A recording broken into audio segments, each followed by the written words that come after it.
الحمد لله نحمده ونستعينه ونستغفره ونؤمن به ونتوكل عليه ونعوذ بالله من شرور أنفسنا ومن سيئات أعمالنا من يهده الله فلا مضل له ومن يضلله فلا هادي له وأشهد أن لا إله إلا الله وحده لا شريك له وأشهد أن محمدًا عبده ورسوله أما بعد فأعوذ بالله من الشيطان الرجيم بسم الله الرحمن الرحيم وسارعوا إلى مغفرة من ربكم وجنة عرضها السماوات والأرض أعدت للمتقين الذين ينفقون في السراء والضراء والكاظمين الغيظ والعافين عن الناس والله يحب المحسنين. وقال الله تبارك وتعالى في القرآن المجيد والفرقان الحميد خذ العفو وأمر بالعرف وأعرض عن الجاهلين. وقال الله تعالى في مقام آخر وعباد الرحمن الذين يمشون على الأرض هونا وإذا خاطبهم الجاهلون قالوا سلاما. وقال النبي صلى الله عليه وسلم إنما بعثت لأتمم مكارم الأخلاق. وقال النبي صلى الله عليه وسلم ما شيء أثقل في ميزان المؤمن يوم القيامة من خلق حسن. وقال النبي صلى الله عليه وسلم أنا زعيم ببيت في وسط الجنة لمن حسن خلقه. صدق اللہ العظیم. میرے انتہائی واجب الاحترام قابل صد احترام بھائیوں، دوستوں اور بزرگوں، میں نے آپ کے سامنے چند آیات اور نبی اکرم صلی اللہ علیہ وسلم کے ارشادات میں سے چند احادیث پڑھی ہیں۔ قرآن کریم کی جو پہلی آیت میں نے آپ کے سامنے تلاوت کی، اس میں اللہ رب العزت ارشاد فرماتے ہیں وَسَارِعُوا إِلَى مَغْفِرَةٍ مِّن رَبِّكُمْ، پس تم لوگ دوڑ لگاؤ، جلدی کرو، مسابقت کرو اپنے رب کی طرف، اور اس جنت کی طرف تم آگے بڑھو جس کی چوڑائی آسمان اور زمین سے زیادہ ہے، اور اللہ نے یہ جنت پرہیزگاروں کے لیے تیار کی ہے۔ الذین ينفقون فی السراء والضراء، اور یہ پرہیزگار لوگ وہ ہوتے ہیں جو اللہ کے راستے میں خرچ کرتے ہیں، خوشحالی میں بھی، تنگ دستی میں بھی، خوشی کے ایام میں بھی، تکلیف کے ایام میں بھی۔ والکاظمین الغیظ والعافین عن الناس، اور یہ پرہیزگار لوگ وہ ہوتے ہیں جو اپنے غصوں کو پینے والے ہوتے ہیں اور لوگوں کو معاف کرنے والے ہوتے ہیں۔ واللہ یحب المحسنین، اور اللہ نیکوکاروں کو پسند کرتا ہے۔ دوسرے مقام پر اللہ رب العزت نے ارشاد فرمایا خذ العفو وأمر بالعرف وأعرض عن الجاہلین، آپ عفو درگزر کو اختیار کیجئے، نیکی کا حکم دیجئے اور جاہل لوگوں سے آپ اعراض کیجئے۔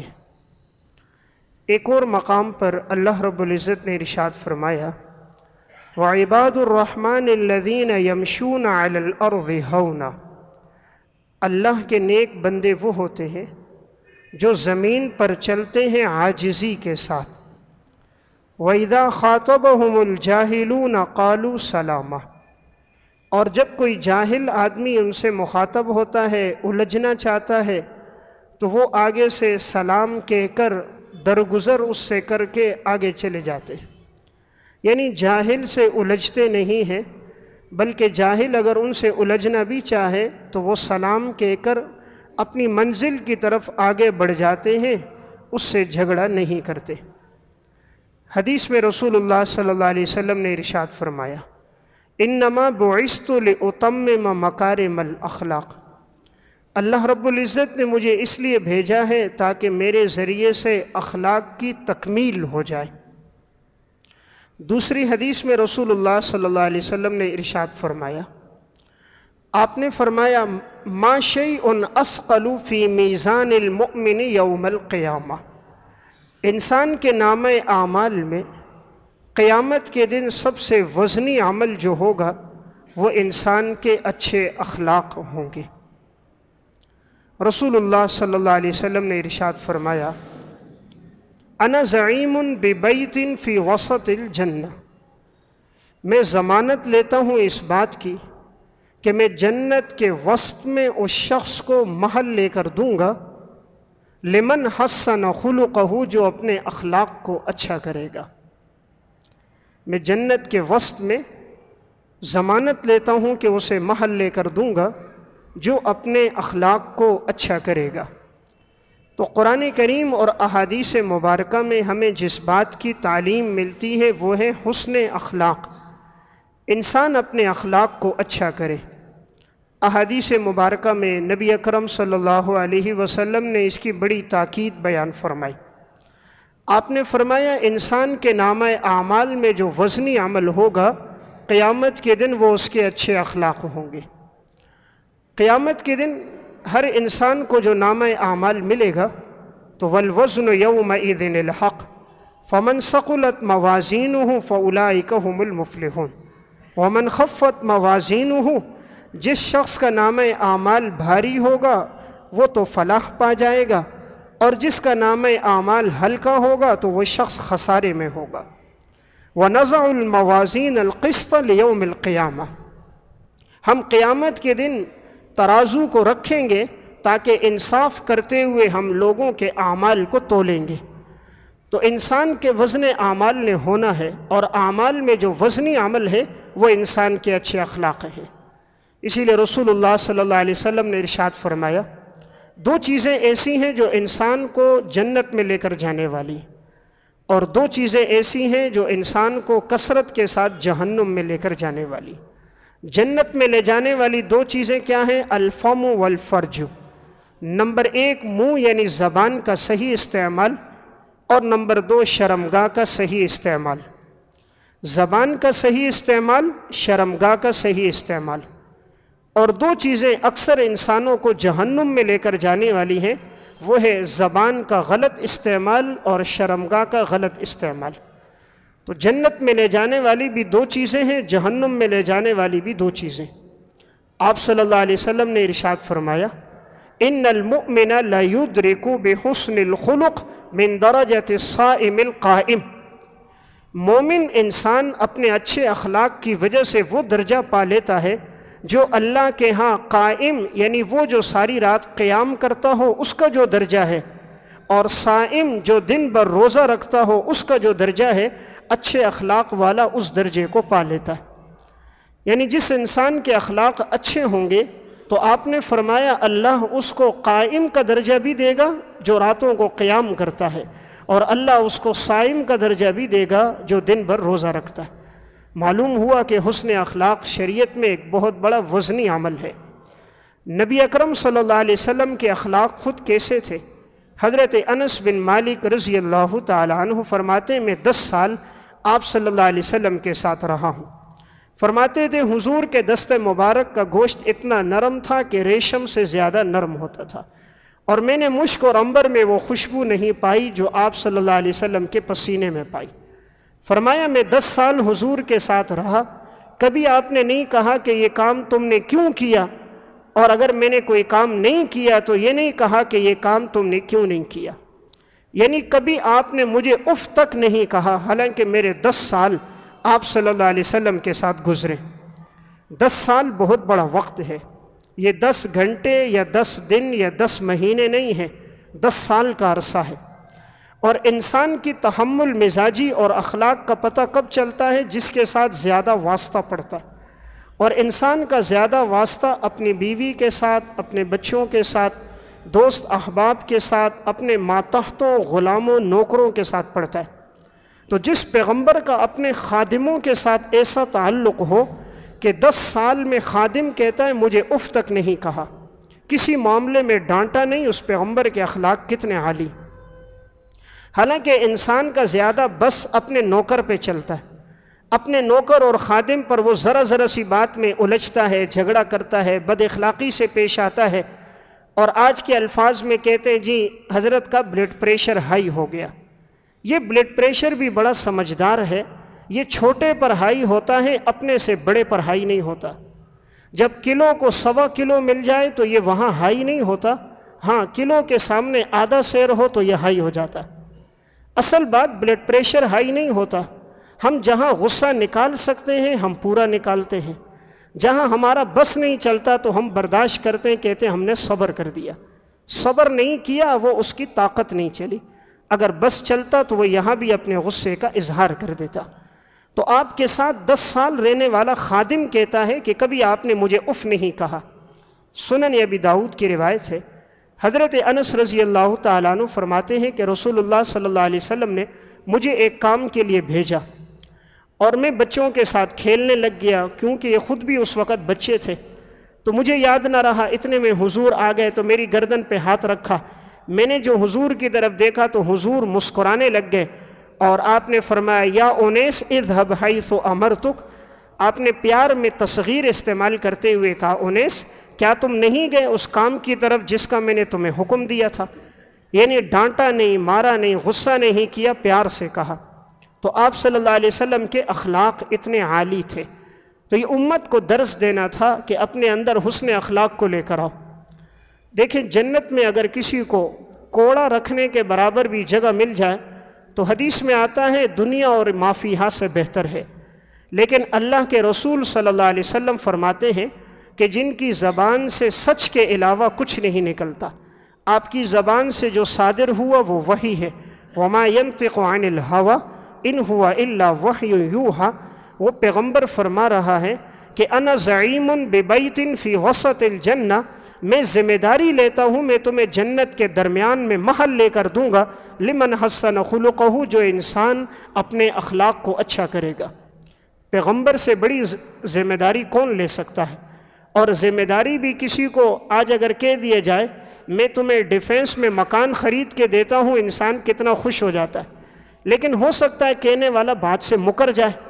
لیکن آپ صلی اللہ علیہ وسلم پیغمبر فرما رہے ہیں کہ میں دنیا میں نہیں، میں جنت میں خرید کے دوں گا، دنیا کا مکان نہیں محل خرید کے دوں گا۔ جس پیغمبر کی بات میں کبھی جھوٹ نہیں ہو سکتا، لیکن اس کو خرید کے دوں گا، اس کے لیے ضمانت لیتا ہوں جس کے اخلاق اچھے ہوں گے۔ اس سے معلوم ہوتا ہے کہ اخلاق شریعت میں بہت بڑا وزنی عمل ہے۔ آپ صلی اللہ علیہ وسلم نے فرمایا، اب اخلاق کہتے کس کو ہیں؟ اخلاق کہتے صل من قطعک واعف عمن ظلمک واحسن الی من اساء الیک، جو تم سے توڑے تم اس سے جوڑو، جو تمہارے ساتھ برا سلوک کرے تم اس کے ساتھ اچھا سلوک کرو، جو تمہارے اوپر ظلم کرے تم اس کو معاف کرو۔ یہ اچھے اخلاق ہیں۔ اچھے اخلاق کسے کہتے ہیں؟ توڑنے والے سے جوڑنا، جوڑنے والے سے وہ سب جوڑتے ہیں، لیکن جو توڑے اس کے ساتھ جوڑنا یہ اخلاق ہے۔ جو ظلم کرے اسے معاف کرنا یہ اخلاق ہے، برا سلوک کرنے والے کے ساتھ اچھا سلوک کرنا یہ اخلاق ہے۔ اور حضور نے خود اس اخلاق پہ عمل کر کے امت کو درس بھی دیا۔ آپ صلی اللہ علیہ وسلم کی زندگی گواہ ہے، صحیح بخاری میں واقعہ ہے، عقبہ ابن ابی معیط بدبخت یہ آیا، آپ صلی اللہ علیہ وسلم سجدے کی حالت میں تھے اور اس نے اپنی چادر حضور کے گلے میں ڈالی اور آپ کو اپنی طرف گھسیٹنے لگا، تو آپ صلی اللہ علیہ وسلم کو اتنی تکلیف اس سے پہنچی ہے۔ تو دیکھیے آپ کے کتنے اخلاق عالی ہیں۔ آپ صلی اللہ علیہ وسلم سجدے کی حالت میں ہیں، اونٹ کی گندی اوجڑی لا کر آپ صلی اللہ علیہ وسلم کی کمر مبارک پہ رکھی گئی۔ اس سے معلوم ہوتا ہے آپ کے اخلاق کیسے عالی تھے۔ اتنا ظلم و ستم آپ پر ہوا ہے دین کی دعوت کے بارے میں۔ ہمیں تو آج تک کسی نے دین کے بارے میں کبھی تانا نہیں دیا ہوگا، دین کے معاملے میں کسی نے ہمارے گلے میں رسی ڈال کر چادر ڈال کر گھسیٹا نہیں ہوگا۔ دین کی دعوت کے معاملے میں ہماری کمر پر کسی نے اوجھڑی نہیں رکھی ہوگی، لیکن پیغمبر آخر الزمان کائنات میں جن کا درجہ سب سے بلند و بالا ہے، ان پر دین کی خاطر اتنی آزمائشیں بھی آئیں، لیکن آپ نے اپنے عالی اخلاق کے ساتھ امت کو درس دیا ہے۔ آپ صلی اللہ علیہ وسلم کے اخلاق کیسے عالی ہیں، دین کی دعوت دیتے ہیں، کتنی بڑی تکلیف آتی ہے۔ جب سورہ لہب نازل ہوئی تو ابو لہب بدبخت نے اپنے بیٹوں سے کہا، اس کے بیٹوں کا نام تھا عتبہ اور عتیبہ، کہ جا کر محمد کی بیٹیوں کو طلاق دے دو۔ اس وقت تک کافر سے نکاح کرنا منع نہیں ہوا تھا۔ آپ کی 2 بیٹیوں کا ان کے ساتھ عقد ہوا تھا، ام کلثوم اور رقیہ کا۔ تو یہ لوگ آئے حرم میں آ کر معاذ اللہ آپ صلی اللہ علیہ وسلم کے چہرے کی طرف تھوکنے لگے اور کہا، محمد ہم نے تیری بیٹیوں کو طلاق دے دی ہے۔ اسلام کی خاطر شاید ہماری کسی بیٹی کو طلاق نہیں دی گئی ہوگی، ہمارے چہروں کی طرف کسی نے تھوکا نہیں ہوگا، ہمارے گریبان کی طرف کسی نے ہاتھ نہیں بڑھایا ہوگا، لیکن پیغمبر پر اتنی آزمائشیں بھی آئیں۔ آپ کے طائف کا واقعہ گواہ ہے کہ آپ صلی اللہ علیہ وسلم پر پورے سفر میں اوباش لڑکے پتھر برساتے رہے، آپ کا جسم مبارک لہو لہان ہو گیا، آپ کی پنڈلیوں سے خون رسنے لگ گیا۔ آپ فرماتے میں نے دیکھا کہ ایک بادل اوپر تھا، حضرت جبرائیل امین تھے بادلوں میں، فرمایا کہ یہاں فرشتہ موجود ہے جو پہاڑوں پر نگران ہے، آپ حکم دے دونوں پہاڑوں کو ملا کر طائف کے لوگوں کو صفحہ ہستی سے مٹا دیں گے۔ آپ صلی اللہ علیہ وسلم نے فرمایا نہیں، آپ نے دعا فرمائی، اللہم اہد قومی فإنہم لا یعلمون، اے اللہ میرے قوم کے لوگوں کو ہدایت دے، یہ لوگ نہیں جانتے۔ اور صحیح بخاری کی روایت میں کہ آپ نے فرمایا ممکن ہے اللہ ان کی نسل میں ایسے لوگ پیدا کر دے جو اللہ کے ساتھ کسی کو شریک نہیں ٹھہرائیں گے، توحید پہ قائم رہیں گے۔ یعنی آپ صلی اللہ علیہ وسلم کے اخلاق کتنے عالی ہیں، یہ امت کو درس دینا تھا کہ اپنے اخلاق کو وزنی بناؤ، معاف کرنا، درگزر کرنا، اس کو انسان سیکھے۔ آپ صلی اللہ علیہ وسلم کی بیٹی ہیں حضرت زینب رضی اللہ تعالی عنہ، ان کا نکاح ہوا تھا ابو العاص کے ساتھ۔ آپ صلی اللہ علیہ وسلم نے ان سے فرمایا کہ جب تم مکہ جاؤ گے تو میری بیٹی زینب کو مدینہ بھیج دینا۔ انہوں نے کہا ٹھیک ہے میں بھیج دوں گا۔ اب انہوں نے آپ کی بیٹی حضرت زینب کو مکہ سے روانہ کیا، اور جب یہ مکہ سے نکل رہے تھے تو ابو سفیان کو پتہ چلا، یہ اس وقت ایمان نہیں لایا تھا۔ اسی طرح حبار بن اسود، اس نے جب دیکھا کہ حضور کی بیٹی جا رہی ہے تو یہ کفار مشورہ کرنے لگے، محمد کی بیٹی دن دہاڑے ہمارے علاقے سے نکل کر کیسے جا سکتی ہے، ہم اسے جانے نہیں دیں گے۔ تو حبار بن اسود نے ایک تیر مارا، وہ جانور کو تیر لگا جس پہ حضرت زینب سوار تھی اونٹنی پر، وہ ایک دم بتکی تو حضرت زینب اوپر سے نیچے گر گئی، اور جب گری تو حضرت زینب حاملہ تھی۔ اب گرنے کی وجہ سے ان کا حمل ضائع ہو گیا، اور پھر وہ بڑی تکلیف کی حالت میں تھیں۔ جب حمل ضائع ہو جائے تو عورت پر کتنی تکلیف ہوتی ہے۔ اب ابو سفیان نے کہا اسے ابھی نہیں لے جا سکتے، اسے ابھی لے کر جاؤ واپس، اور جب اندھیرا چھا جائے تب لے کر جاؤ ورنہ ہماری رسوائی ہوگی۔ محمد کی بیٹی دن دہاڑے مکہ سے مدینہ چلی گئی۔ تو اب اگلے دن جب رات کے اندھیرے میں لے جایا گیا تو یہ ایک طویل سفر تھا۔ آج کل تو سفر 6 سے 5 گھنٹوں میں طے ہو جاتا ہے، اس وقت سفر 14 سے 15 دنوں میں طے ہوتا تھا مکہ سے مدینہ کا۔ اونٹنی کی بے قرار سواری، عرب کی تپتی ہوئی گرمی، سنگلاخ وادیوں کا سفر، تقریباً 2 ہفتے کے سفر کے بعد حضرت زینب وہاں پہنچی ہیں۔ بڑی تکلیف کی حالت میں تھیں، حمل گر گیا تھا، بہت پریشانی کی حالت میں تھیں۔ آپ صلی اللہ علیہ وسلم کو یہ بات بھی معلوم ہوئی، لیکن جب یہی حبار ابن اسود فتح مکہ کے موقع پر مسلمان ہوا تو آپ صلی اللہ علیہ وسلم نے اپنی بیٹی کا یہ بدلہ معاف کر دیا۔ اتنے عالی اخلاق، آج اگر کوئی ہماری بیٹی کے ساتھ یہ حرکت کر لے تو اس وقت ہمارے جذبات کی کیفیت کیا ہوگی؟ ہمارا بس چلے تو شاید ہم اس کو قتل کر دیں گے، لیکن آپ نے اسے معاف کر دیا اور اس کے ایمان کو قبول فرمایا۔ ہم تو اگر کوئی شخص زبان سے 2 بول کہہ دیتا ہے اور وہ اپنی بات سے رجوع کرتا ہے، ہم اس کے 2 بول قبول نہیں کرتے۔ اس نے زبان سے کوئی بات کہی، برا بلا کہا، گالی دے دی، کوئی بد اخلاقی کی بات کہہ دی، اب وہ کہتا ہے میں معافی مانگتا ہوں، آئندہ نہیں کروں گا۔ ہم اس کے اس 2 بول کو معاف نہیں کرتے۔ پیغمبر نے اپنی بیٹی کو گرانے والا شخص جس نے پیغمبر کی بیٹی کے حمل کو ضائع کرنے کا سبب بنا، آپ نے اسے بھی معاف کر دیا۔ یہ امت کو درس دینا تھا۔ اخلاق کا درس دینا تو آسان ہے، اخلاق کی بات کر لینا تو آسان ہے، اپنی زندگی میں لے کر آنا یہ مشکل کام ہے۔ اس لیے آپ صلی اللہ علیہ وسلم نے جو فرمایا کہ سب سے وزنی عمل قیامت کے دن جو ہوگا وہ انسان کے اچھے اخلاق ہوں گے۔ آپ صلی اللہ علیہ وسلم کے عالی اخلاق کا اندازہ فتح مکہ کے واقعے سے ہوتا ہے کہ 13 سال تک جنہوں نے آپ پر ظلم و ستم کیا، 3 سال آپ کو شیب ابی طالب میں محصور رکھا گیا، جنہوں نے حضرت بلال حبشی کے گردن میں رسے ڈال کر انہیں گھسیٹا، خباب ابن ارت کو کوئلوں کے اوپر جنہوں نے لٹایا، حضرت زنیرہ رضی اللہ تعالیٰ عنہ، حضرت ام شریک رضی اللہ تعالیٰ عنہ جن پر ظلم و ستم ہوا، ڈھال ماری گئی، ان کی آنکھوں کی بینائی چلی گئی، حضرت سمیہ جن کی شرمگاہ پہ تیر مارا گیا ان کی شہادت ہوئی، حضرت عمار کے والد یاسر کا انتقال ہوا۔ اتنا ظلم و ستم 13 سال میں آپ پر، آپ کے صحابہ پر ہوا تھا، لیکن جب آپ فتح مکہ کے موقع پر سن 8 ہجری میں مکہ میں داخل ہو رہے تھے تو آپ نے سر جھکایا ہوا تھا۔ حالانکہ جب انسان کسی علاقے میں فاتح بن کر جاتا ہے تو بڑا اکڑ کے چلتا ہے، سینہ تان کے چلتا ہے، چہرہ اٹھا کر چلتا ہے، اس کے لبوں کے اوپر متکبرانہ بول ہوتے ہیں، لیکن آپ کی زبان پر اللہ کا ذکر تھا۔ آپ نے سر اتنا جھکایا تھا گویا سواری کے ساتھ لگ رہا ہو۔ ایک صحابی نے یہ کہہ دیا، الیوم یوم الملحمہ، آج کا دن جنگ کا دن ہے، ہم ان سے بدلہ لیں گے۔ آپ نے فرمایا نہیں، الیوم یوم المرحمہ، آج کا دن رحم کا دن ہے۔ لا تثریب علیکم الیوم یغفر اللہ لکم، آج تمہارے اوپر کوئی ملامت نہیں، اللہ تمہارے گناہوں کو معاف کرے۔ اور آپ صلی اللہ علیہ وسلم نے یہاں تک فرمایا، آپ نے فرمایا من القى السلاح فهو آمن، جو اپنے ہتھیار کو ڈالے وہ بھی امن میں ہے۔ من دخل دار ابی سفیان فهو آمن، ابو سفیان جو ابھی مسلمان نہیں ہوا تھا، جو اسلام کا دشمن رہا ہے ابتدا میں، آپ نے فرمایا جو اس کے گھر میں داخل ہوگا اسے بھی امن ملے گا۔ جو اپنے گھر کا دروازہ بند کر دے، من اغلق بابہ فهو آمن، اسے بھی امن ملے گا۔ تو آپ نے اپنے عالی اخلاق کے ساتھ امت کو درس دیا ہے، اپنے اندر اخلاق کا وصف انسان لے کر